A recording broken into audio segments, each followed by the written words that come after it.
हम लोग बायोलॉजी के तीसरे चैप्टर पर चर्चा कर रहे हैं, जो है मानव जनन। एनसीईआरटी बुक से हम लोग अध्ययन कर रहे हैं। 3.6 में अभी देखेंगे हम लोग कि प्रेगनेंसी एंड एम्ब्रायोनिक डेवलपमेंट क्या है। प्रेगनेंसी क्या है, सगर्भता, और एम्ब्रायोनिक डेवलपमेंट क्या है, भ्रूणीय परिवर्धन। दोनों क्या है, इसको हम लोग अलग अलग थोड़ा सा अध्ययन करने का, इसको समझने का प्रयास करेंगे। तो प्रेगनेंसी क्या है, सगर्भता, जब जायगोट फर्टिलाइजेशन करके बना था, जब दो गैमेट फर्टिलाइजेशन किया जायगोट बना, और जायगोट जब इम्प्लांट हुआ कहाँ पर, यूट्रस में, तो इम्प्लांट होने के बाद वो एम्ब्रायो बन गया और उस समय से प्रेगनेंसी की शुरुआत हुई। उस समय उसको एम्ब्रायो और कहा गया जायगोट को, और उस अवस्था को गर्भ धारण का अवस्था कहा जाता है, सगर्भता का अवस्था कहा जाता है, उसी को प्रेगनेंसी कहते हैं। तो प्रेगनेंसी में क्या क्या चेंजेज आता है वो देखते हैं।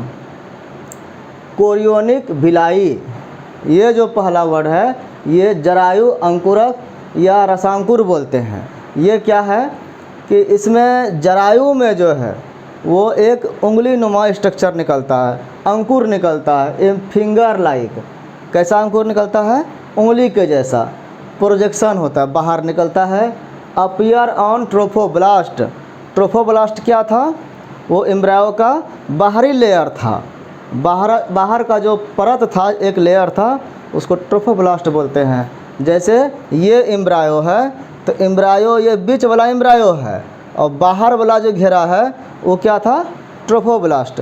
तो इसमें जो इस तरह से अंकुरन हुआ, इस अंकुरन को कहते हैं भिलाई। तो ये कोरियोनिक भिलाई या प्लासेंटल भिलाई ये कहा जाता है। तो ये कहाँ पर हुआ, एम्ब्रायो में हुआ, उसके बाहर के ट्रोफोब्लास्ट पर हुआ। Surrounded by the uterine tissue. अब ये जो है, ये यूटरिन टिश्यू जो है, गर्भाशय का जो टिश्यू है उत्तक, उसके द्वारा चारों तरफ से घेरा हुआ है। एंड मैटरनल ब्लड, मैटरनल का मतलब माँ का ब्लड से घिरा हुआ है। ब्लड मतलब ब्लड वेसल्स के साथ ब्लड भी है। तो इस तरह से जो है ये चारों तरफ है, लेकिन एक जगह कहीं वो मिलता है। कौन कौन, ये मैटरनल जो ब्लड है, यूटेराइन टिश्यू जो है, और वो, और एक जो ये कोरियोनिक भिलाई है, ये दो, मतलब एक अंकुरन हो गया ये बच्चे का, एम्ब्रायो का, और दूसरा टिश्यू हो गया माँ का।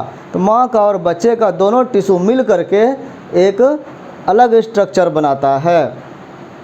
बोथ बिकम इंटरडिजिटेटेड, वो आपस में गुथ जाता है, मिल जाता है, विथ ईच अदर, एक दूसरे के साथ, और फॉर्म प्लासेंटा।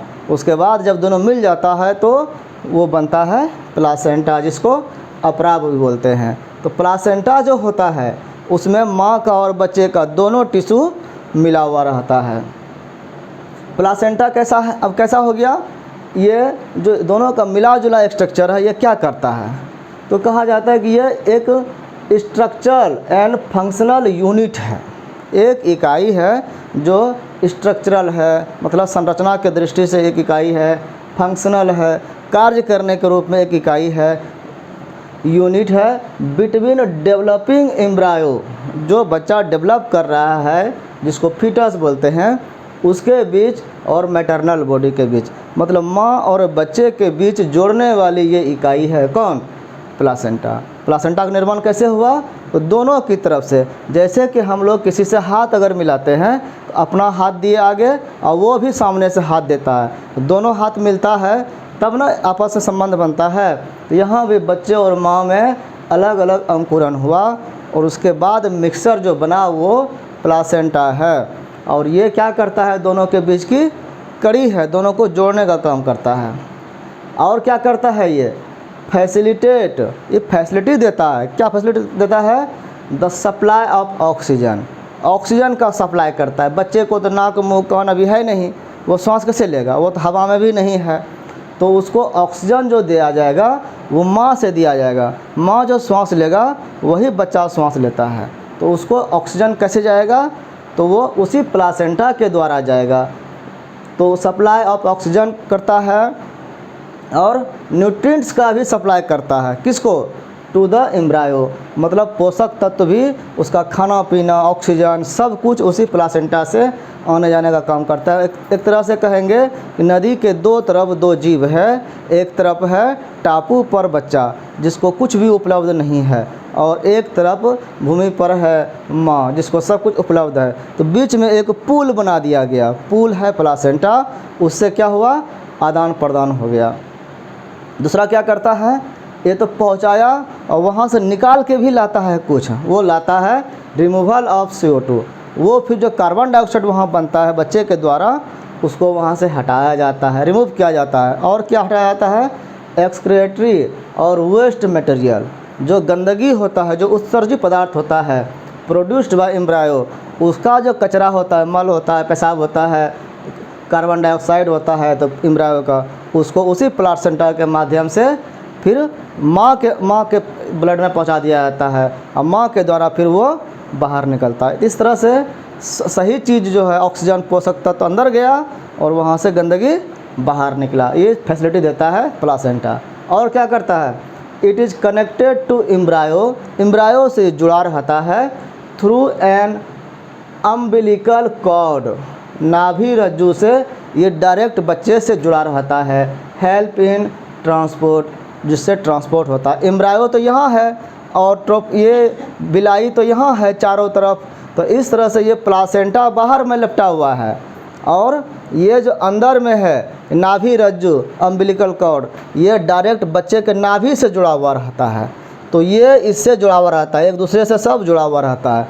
तो उधर से माँ से इसमें आया, इसमें से इसमें आया, तो इस तरह से ये अम्बिलिकल कॉर्ड के द्वारा, रस्सी के द्वारा ये बंधा जुड़ा हुआ रहता है। और क्या कुछ करता है ये? तो acts as an endocrine tissue, endocrine tissue के रूप में, एक ग्रंथि के रूप में, उत्तक का रूप में ये काम करता है। और ग्रंथि क्या करता है? अंतःस्रावी ग्रंथियाँ हार्मोन निकालने का काम जिस तरह से करती है, जैसे पिट्यूटरी ग्लैंड है, थायराइड है, टेस्टिस था, ओवरी था, सब से हार्मोन निकलता था, उसी तरह से ये हार्मोन निकालने का भी काम करता है। इसमें क्या क्या हार्मोन निकलेगा? प्रोड्यूसेस सेवरल हार्मोन्स, बहुत सारे हार्मोन निकलता है। कुछ नाम है जैसे कि HCG का नाम क्या हुआ? Human chorionic gonadotropin. दूसरा है HPL, ह्यूमन प्लासेंटल लैक्टोजेन। तीसरा क्या हो गया? एस्ट्रोजेन। चौथा है प्रोजेस्टोजेन। इतना तक जो है ये जो निकलता है, इतना ये, और ये जब प्रेगनेंसी होता है तभी निकलता है। अगर किसी का यूरिन से टेस्ट किया जाता है तो इसी सब में से कुछ टेस्ट किया जाता है। और कॉर्टिसोल, प्रोलैक्टिन, थायरोक्सिन, ये सब भी हार्मोन बॉडी में ज़्यादा निकलने लगता है और बढ़ने लगता है। इन लेटर फेज ऑफ प्रेगनेंसी का जब लास्ट अवस्था होता है, अंतिम अवस्था, तो ये हार्मोन रिलैक्सिन, दूसरा हार्मोन है, उसका नाम है रिलैक्सिन, रिलैक्स करने वाला, वो हार्मोन जो है is secreted by the ovary. इतना दिन तक ओवरी चुपचाप पड़ा हुआ था, ओवुलेशन नहीं हो रहा था, अंडे का निर्माण नहीं हो रहा था, मेंस नहीं चल रहा था, ओवरी चुपचाप पड़ा हुआ था। वो वाच कर रहा था कि प्रेगनेंसी जो है अभी कितना डेवलप किया। जब लास्ट समय आता है तो वो ओवरी रिलैक्सिन हार्मोन निकालता है, रिलैक्सिन हार्मोन बाहर निकला, रिलैक्स होता है कुछ। These hormones are essential for, जितने भी हार्मोन निकला ये सब जरूरी है, किस लिए? For foetal growth, metabolic changes in mother, और उसके बैलेंस को कंट्रोल करने के लिए महिला की, माता की जो पूरा बॉडी का स्ट्रक्चर है, उसका जो जितना भी फेनोमेना उसमें हो रहा है, फंक्शन हो रहा है, सबको जो है बैलेंस करने के लिए ये हार्मोन का निकलना होता है। इस तरह से बच्चे का डेवलपमेंट वो धीरे धीरे 9 महीने तक चलता है। उसके बाद ये अंदर में क्या होता है? इनर मास सेल जो है, ये तो बाहर का हुआ मास से आदान प्रदान करना। इनर मास सेल जो है, ये आउटर मास सेल था जो ट्रोफोब्लास्ट था। इनर मास सेल जो है, जो एम्ब्रायो कहते हैं, जिसको भ्रूण कहा जाता है, उसमें क्या होता है?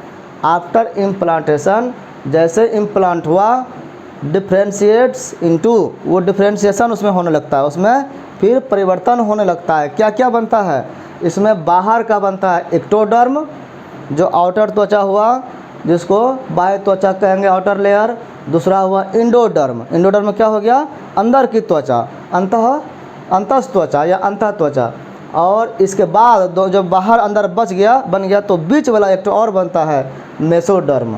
3 लेयर में बॉडी का स्ट्रक्चर बनता है। उसके बाद these 3 layers give rise to all tissues और ऑर्गन इन एडल्ट। व्यक्ति में जितने भी अंग देख रहे हैं, चाहे हार्ट हो, लंग्स हो, या जितने भी स्टोमक हैं, बॉडी में जितने भी ऑर्गन हैं, वो फुल बॉडी का सारा का ऑर्गन का डेवलपमेंट जो है इसी 3 लेयर से हुआ, एक्टोडर्म, इंडोडर्म और मेसोडर्म से।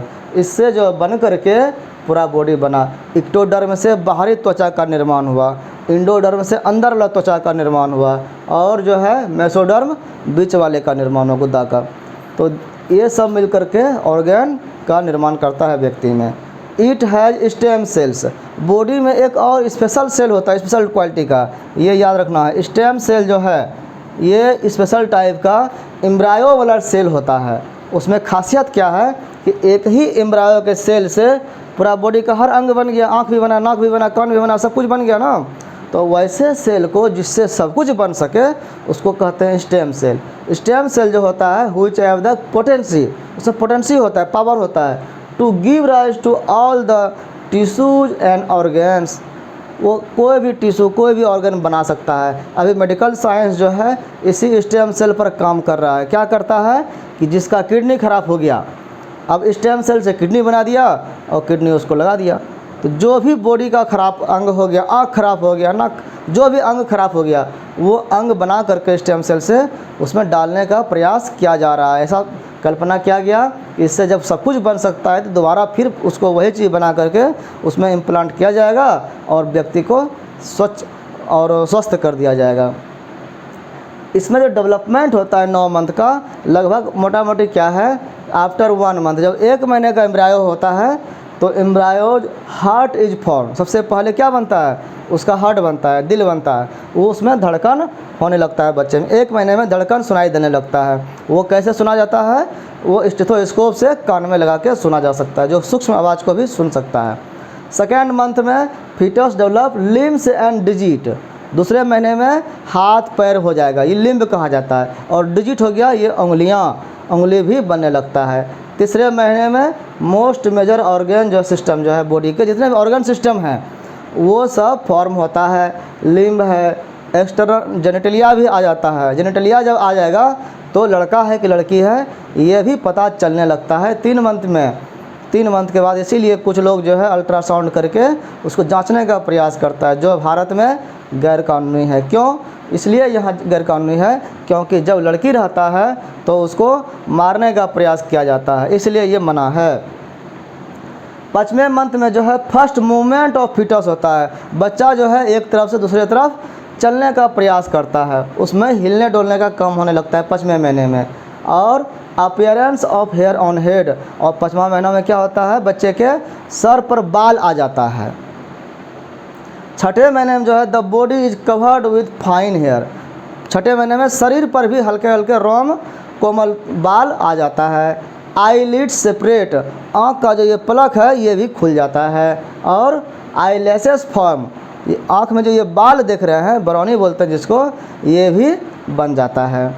और 9वें महीने में जो लास्ट महीना होता है तब तक जो है the foetus is fully develop, उस समय बच्चा पूरी तरह से डेवलप हो जाता है, विकसित हो जाता है, एंड रेडी टू डिलीवरी के लिए रेडी हो जाता है। वो प्रसव के लिए, डिलीवरी के लिए वो रेडी हो जाता है कि अब बच्चा इससे बाहर निकलेगा।